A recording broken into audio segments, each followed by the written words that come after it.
Yo, what is good, YouTube? We are back with another video. If you guys are not in the free Discord, go join it. It's the first link down below. This video is going to be going over finding the higher time frame draw and liquidity. All right, there's only a few things that you need to understand how to find the draw and liquidity. It doesn't take much to understand, but some people struggle with saying, is it going to go up? Is it going to go down? But you can make it as simple as possible by using these two things. Higher time frame PD arrays or SMT, right? So these two things, this is all that you need to understand how to find the higher time frame draw and liquidity is higher time frame PD arrays or a higher time frame SMT or a lower time frame SMT to frame reversals from, right? So if we just want to hop into the chart, right? So we're on the 4 hour. What would I recommend to understand the higher time frame draw? I would recommend using the 4 hour chart. The 4 hour chart just makes everything more clear. Now, if you want to break it down a little more, obviously you can go down to the 1 hour. But if the 4 hour is not clear, I wouldn't trade, right? So if we just want to take a look at FOMC, right? So we have this FOMC candle right here, right? This huge down close candle. What can we interpret from that? Interpret. I don't even know how to say that word. What can we see from this candle, right? We'd probably want to rotate lower and take this low during New York session. But how are we going to get there? How are we going to rotate lower to this low? Right? So we have this big 4 hour fair value gap. Boom. So we have a higher time frame PD array. Right? So let's go to the 1 hour. Okay, cool. So we have this big 1 hour fair value gap, right? So it's still too big. Right, this 1 hour fair value gap is still too big to understand. Okay, where are we going to stop? Are we going to come the whole way up here? Are we going to go to CE of this fair value gap? Where are we going to go? Well, we also have this 1 hour high, right? So we have this 1 hour high that we come up and take, right? We also have failure swings throughout here. But if we want to make this even smaller, go down to your 15-minute chart. What do we see right here? Right, so this big 1 hour fair value gap gets even smaller, right? So we're bearish. Why? Because of that 4 hour big fair value gap. The 4 hours showing us we want to go lower, right? This candle has closed very bearish, so we're probably going to want to come down to this low, right? So if we go down to the 15, we have this 15-minute fair value gap. Remember, the 1 hour was too big, the 4 hour was too big. This 15-minute is perfect, right? It's nice and small. Now, what do we see? Right? We come up, take this 15-minute high, come into this 15-minute fair value gap, displace lower, change in the state of delivery, order block, right? Trade into this order block multiple times. Now, unfortunately, we did kind of like take a while to get down to this low. It didn't even happen until after close. So that's unfortunate. But as you see, you can just start on the higher time frame to get an idea of where price wants to go, then go down to the lower time frames and start minimizing those PD arrays. Right? Oops. Right, so right there, great example of that. Okay, so right here is 10 a.m. Okay, so let's go back to this day because it's just jumping out. Right, so what do we have right here? Right, we have a failure swing, but this candle closed beneath these lows. So we're probably going to want to come down and take this candle's low. But we also have equal lows, basically this low and this low.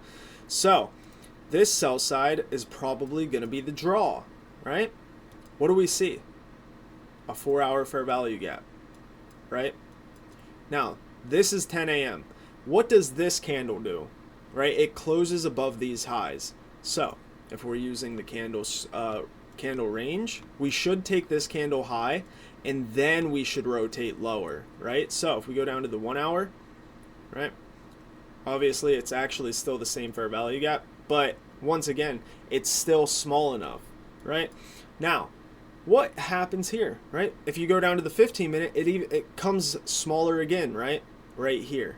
Okay? So I'd still just use the 4 hour because it's good enough, right?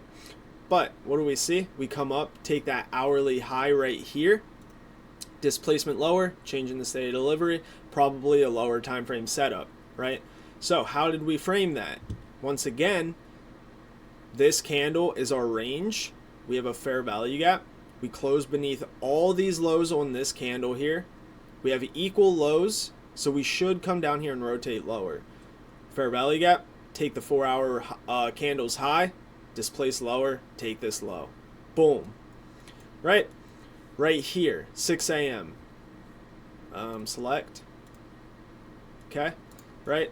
The 4-hour looks clear, right? We're displacing higher, right? This is kind of chopping, but right here it shows its hand, right? Displacement higher. What happens here, right? This candle closes above this candle's high, so this should be the draw on liquidity, right? Okay, what happens with this 6 a.m. candle? Comes into this big 4-hour fair value gap. If we go down to the 1 hour, it becomes smaller, right? This fair value gap now. Go down to the 15. It now becomes this little 15-minute fair value gap as well as this low. So you can just mark off this sell side level, right? Boom. We come down at 9:30, so 9:30 Judas into the higher time frame key level, displacement away, 15-minute fair value gap. Right here, we take a 15-minute swing low, go straight to the buy side, right? And as you see, I'm not even giving you guys examples with SMT. This is just the NQ chart. So 4-hour fair value gap got even narrowed down even more to this 15-minute swing low, right? So if we take a look at this price action here, this really isn't clear, is it? Right? So if we pull up ES, right, there's no SMT at this low. There's really nothing, right? So what happens here if we're trading in between this fair value gap and this fair value gap, right? So as you see, this is the 10 a.m. candle, so we did obviously come up into this higher time frame fair value gap. But how do you trade this, right? If we're in between a bearish and a bullish fair value gap, what do you do then? Oops, go one more. What do you do then? Well, let's go down to the hourly, right? Where's 10 a.m.? Right here. Yeah, right here.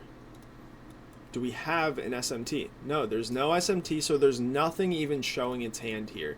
This is where you're going to be going to the lower time frame to say to yourself, okay, are we going to go higher or are we going to go lower? And as you see here, we keep respecting this, right? 1, 2, 3 candles, keep respecting this. So what happens here? We displace higher. We have a change in the state of delivery at this high, and also we have this 15-minute fair value gap. Right? So would I take an entry just strictly off this? No, I wouldn't. Why? Because I'm still not sure if we are going to go up to these highs, right? We do have failure swing up through here. So we do have relatively equal highs, but I would wait to see if this 15-minute gets respected out of that 1-hour fair value gap. And once again, you can even narrow it down to this little 15-minute right there, right? So right here, we have a 5-minute CISD after tapping into that 15-minute imbalance. Now, can I go down to the 1 minute? Yes. Okay, so right there, right here, sorry, is this 15-minute fair value gap. All right? Right here, we close above this candle, which turns it into a breaker because we took this swing low. Right? And then we displace away right here. Now, this would be a great breaker here. Breaker comes down into this fair value gap, breaker, and then we go to that buy side. So if we are trading inside of 2 different fair value gaps, you're going to want to go down to the lower time frame to measure order flow on the lower time frames, not just try to guess, should we respect this or this? No, you're going to want to go down to the lower time frames and see which way we are displacing, right? That's how you measure intraday order flow if we are stuck between 2 fair value gaps, right? So let's find one with an SMT, okay? Right here. What time is it though? 6 a.m. Okay, yeah, we can use this, right? So this can be the last example, all right? So right here, what happens here? We form a bullish SMT. right? But what's happening here? A 4-hour fair value gap, right? Right here is 10 a.m., right? So we're not going to be, most of us probably won't be trading until this candle anyways. We come down, form this bullish SMT, right? So how are you going to trade this based off of this SMT here, right? Well, we have a C, no we don't, sorry, oops. Well, you're going to want to wait to see, are we going to displace away from this SMT, right? I don't think I'll be able to go to the 1 minute here. Oh, wow, I can, right? So we form this SMT, right? Do we take a swing low? Yeah, we take all these lows on the NQ, but we don't have to take this swing low down here because there's an SMT on it, right? Comes into this fair value gap, right? We have displaced away from this this SMT. So order flow has now shifted bullish. So we should start respecting bullish PD arrays, right? So fair value gap gets tapped into. We close above this down close, so this should support price to go higher. Then this candle should support price to go higher. We don't tap that, but we do tap the wick, right? And then as you see, we continue higher the rest of the day or morning session, and then lunch comes around, and then we come down here, and then we actually just stay in this range. So right here, whenever an SMT is formed, you're gonna want to see, do we displace away from this SMT? This is all you do to measure order flow, right? See if there's a higher time frame SMT, or see if there's a higher time frame PD array, and then see if there's displacement away from those key levels, right? That is it. You don't have to make it extremely complicated, or you can even do right here, right? So let's say that we come into a higher time frame key level, wait for a CISD, and then trade the rest of the week, right?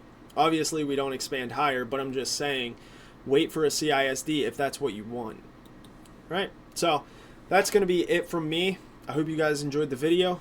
Join the free Discord, and I'm out. Peace.